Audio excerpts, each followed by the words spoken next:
Olá, meus amigos.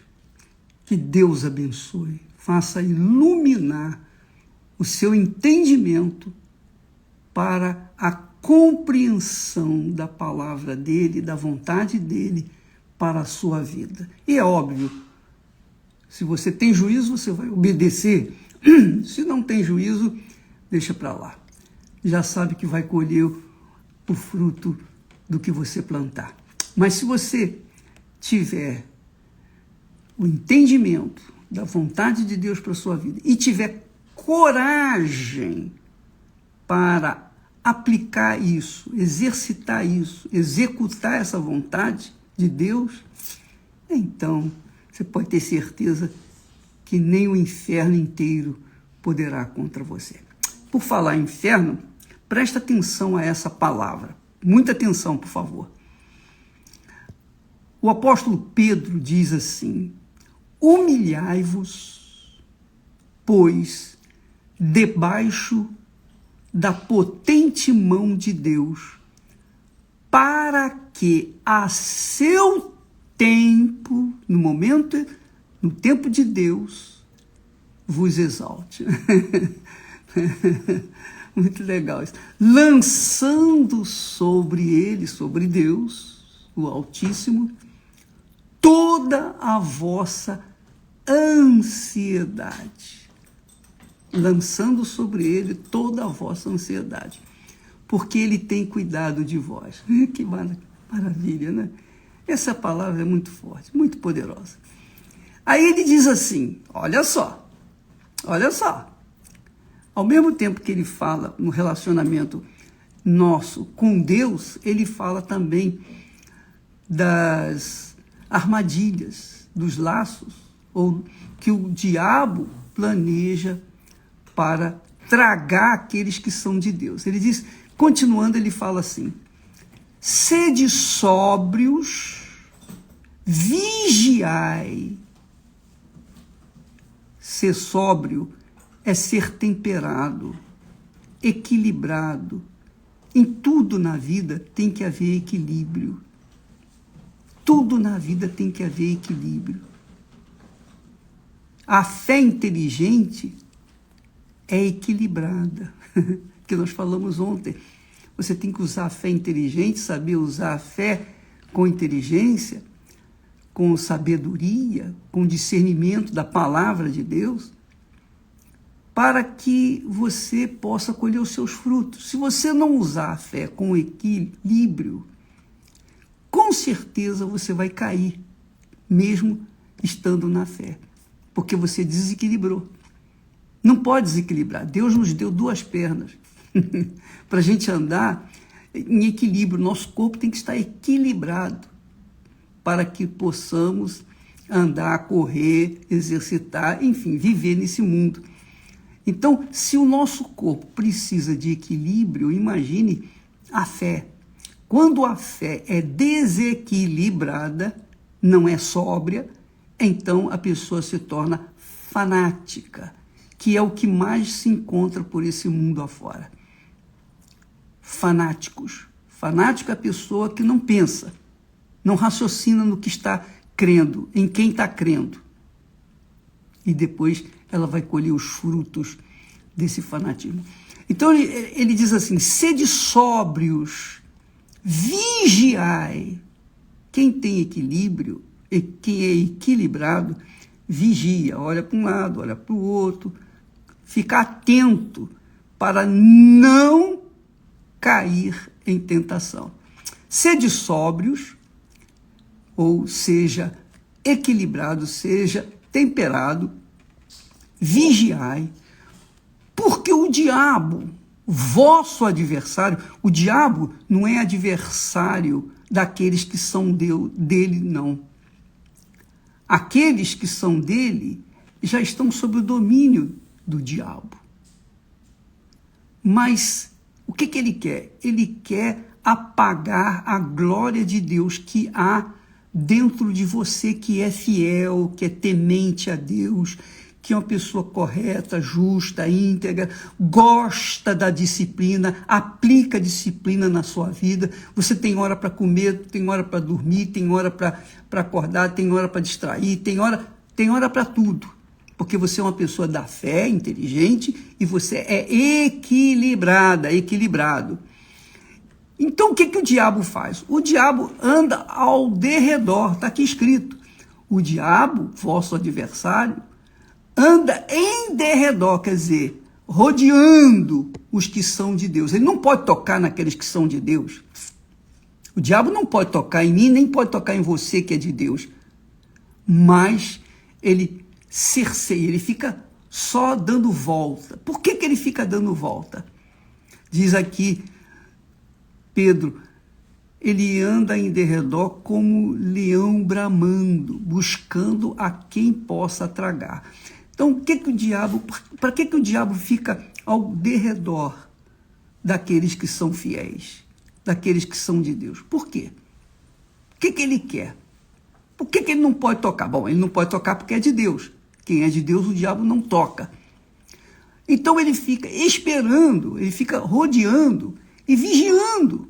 Por exemplo, o diabo fica rodeando ao meu derredor 24 horas por dia, para ver onde é que eu apresento uma falha, uma falta, onde é que eu tenho, digamos assim, sido tendencioso.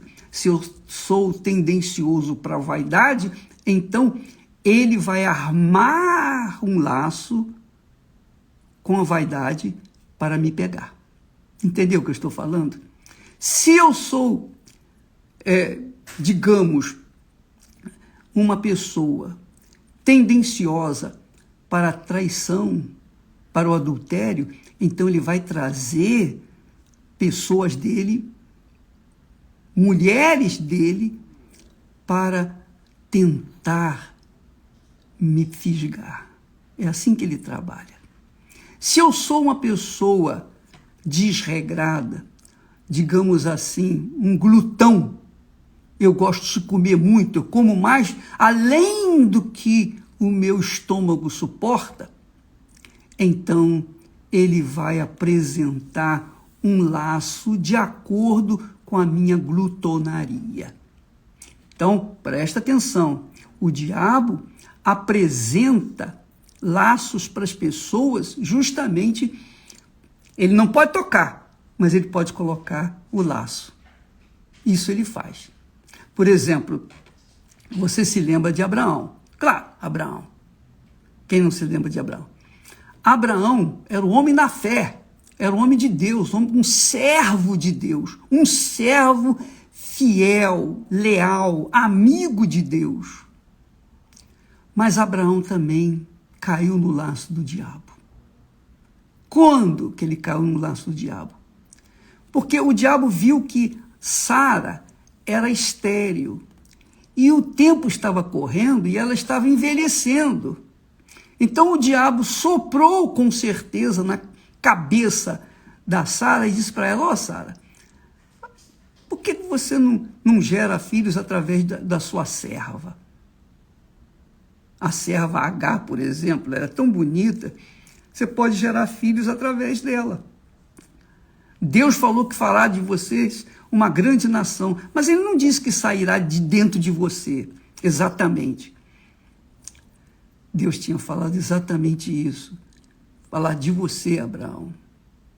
Vai nascer uma grande nação. E quando ele falava de Abraão, ele estava falando também para Sara, porque os dois eram um só corpo, uma só carne, uma só pessoa. Mas o diabo usou Sara para instigar Abraão, falar para ele: ó, Abraão, tenha filho com a minha serva. E Abraão, atendendo a sua paixão, o seu amor imenso por Sara, porque Abraão era um apaixonado por Sara, e Sara queria um filho.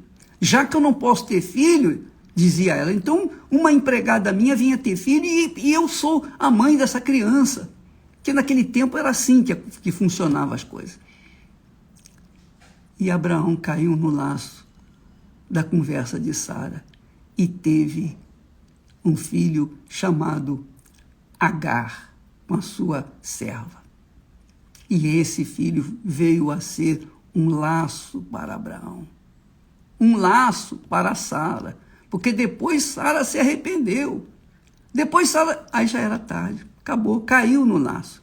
Quer dizer, mesmo Abraão, com toda a sua afinidade, amizade, com toda a sua, digamos, intimidade com Deus, mesmo assim, ele caiu no laço do diabo. Então, quando Pedro fala assim, sede sóbrios, vigiai, minha amiga, meu amigo, você pode ser cheia do Espírito Santo, mas se você não vigiar, você vai cair. Eu posso estar cheio do Espírito Santo, mas se eu não vigiar, eu também posso cair, com certeza. Então a gente tem que ser sóbrio, quer dizer, temperado, quer dizer, equilibrado na nossa fé, para não nos deixarmos levar pelas facilidades. Porque Sara apresentou para Abraão uma facilidade. Bom, já que eu não posso ter filho, usa a minha serva. Viu? Como o diabo trabalha? Ele trabalha, ele cerca, ele anda ao derredor, bramando como leão, só pesquisando a necessidade que a pessoa tem. Se você é uma pessoa, por exemplo, que quer ser rica, você quer ser rico, você tem uma ambição de riqueza. Então o diabo sabe que você, mesmo sendo cristã, e você deseja essa riqueza, ele vai abrir oportunidades para você.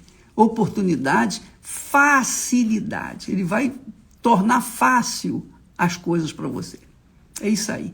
E, obviamente, você vai se entregar, porque você vai pensar assim, mas isso é de Deus. Poxa, eu criei, eu orei, Deus está me dando. A gente pensa que é de Deus, mas não é. Então, deixa eu falar para vocês uma coisa. Eu ontem comecei a falar sobre a minha experiência, que eu também fui, quase caí no laço do diabo.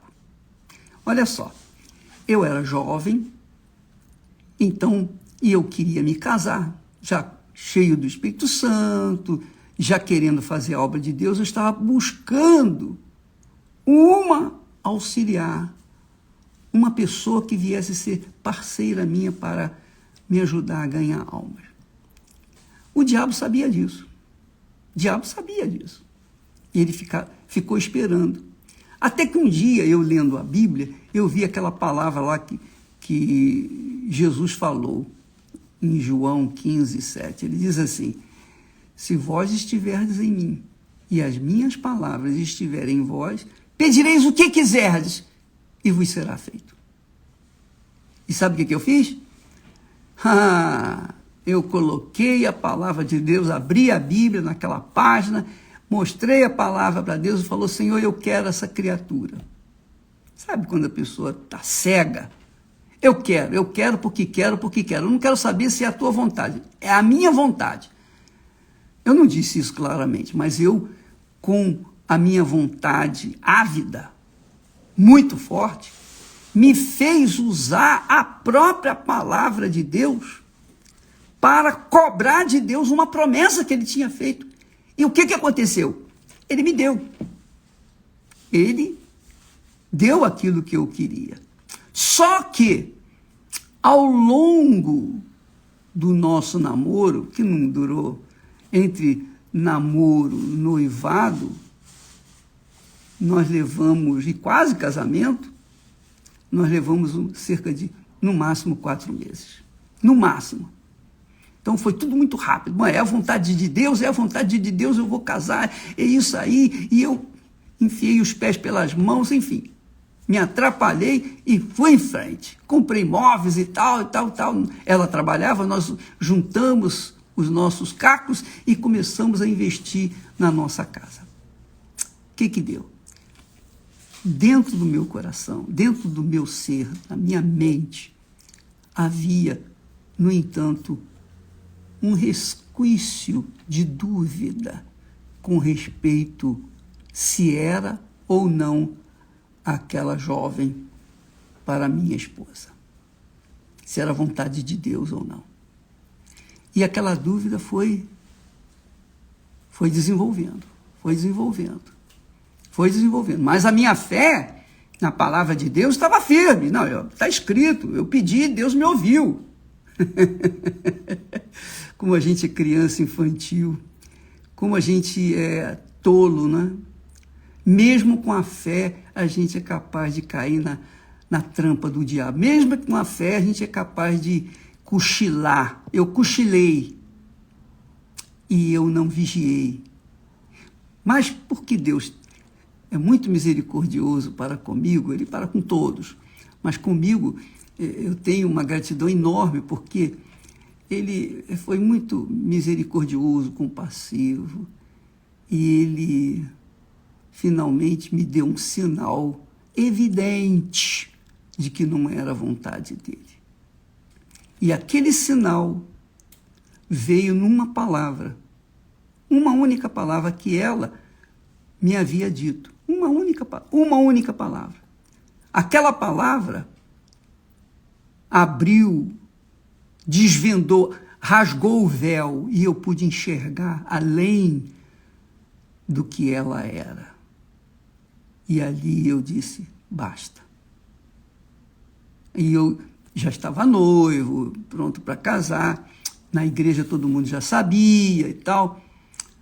Eu falei, meu Deus, agora eu peço, está aqui escrito, se vós estiverdes em mim e as minhas palavras estiverem em vós. Agora eu peço o seguinte, eu peço que o Senhor remova esse obstáculo, essa pedra, esse laço da minha vida. Eu não sei como vou fazer, porque eu vou ficar envergonhado perante todas as pessoas, a família dela, a igreja, os pastores, etc. E eu não sei o que fazer, mas eu sei que eu tenho que fazer.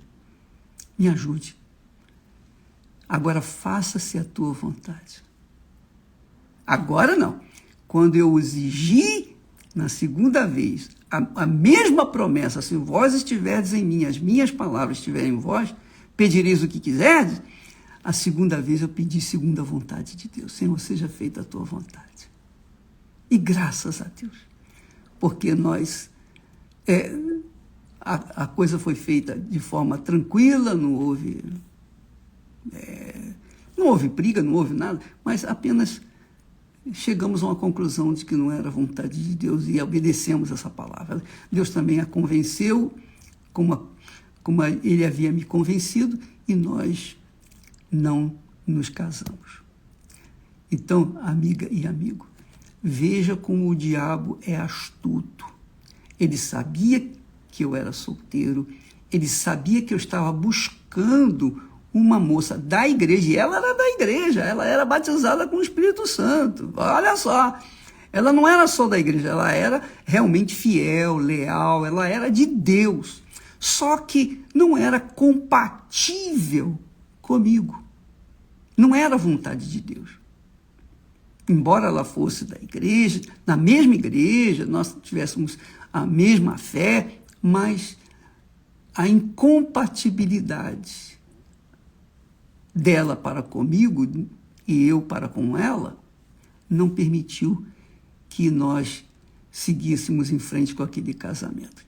Então, por isso, o apóstolo Pedro, ele sabia disso, ele sabia o que é ser sóbrio, temperado, ser equilibrado na fé. Ele sabia como precisava vigiar, porque ele não vigiou e caiu lá quando Jesus foi traído. Ele caiu, ele negou Jesus 3 vezes. Então ele sabia o que ele estava falando, ele podia falar isso com propriedade, porque ele tinha vivenciado isso. Ele diz, o diabo, vosso adversário, o diabo é o nosso adversário seu, adversário meu, especialmente, adversário daqueles que são de Deus. Então são esses que o diabo quer tragar. Ele anda ao derredor, procurando um jeitinho, procurando uma fraquezazinha pequenina, que nós venhamos esboçar E aí, ele vai armar a cilada para cima da gente. Essa é a realidade. Por exemplo, a pessoa que quer ser rica, então o diabo vai aparecer com um monte de facilidade. Esse negócio de Bitcoin e pirâmide, e mais o inferno todo que existe por aí, isso é apenas um laço, um lacinho para pegar os tolos, os que não têm sido equilibrados na fé, que pensam que andar com Deus, que andar pela fé, é só tomar posse, aproveitar as oportunidades para que venham tomar posse de coisas grandes. Deus é grande, minha amiga e meu amigo. Deus é grande, muito grande.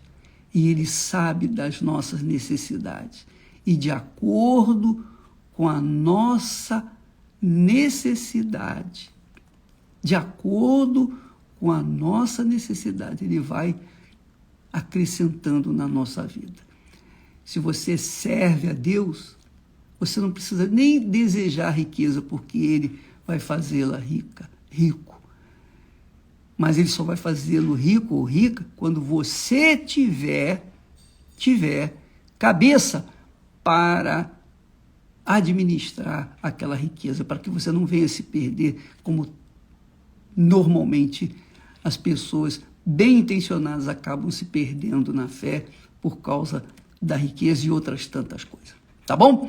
Nós vamos ficando por aqui. Amanhã nós estaremos falando mais a esse respeito, porque eu quero que você se arme, eu quero que você vigie. Assim como o diabo anda em derredor, você também tem que estar vigilante 24 horas por dia. Ele não anda em derredor dos que não são dele, mas dos que são dele. Sede sóbrio, quer dizer, sede prudente, equilibrado, temperado. Use a sua fé com sabedoria, a sua fé de acordo com a vontade de Deus, porque Deus não vai, se Ele ama, como nós sabemos que ama, e se você crê mesmo nele, você vai ter fé para abrir mão da sua vontade, para fazer a vontade dele e ser uma pessoa bem-aventurada. Deus abençoe em nome do Senhor Jesus. Amém.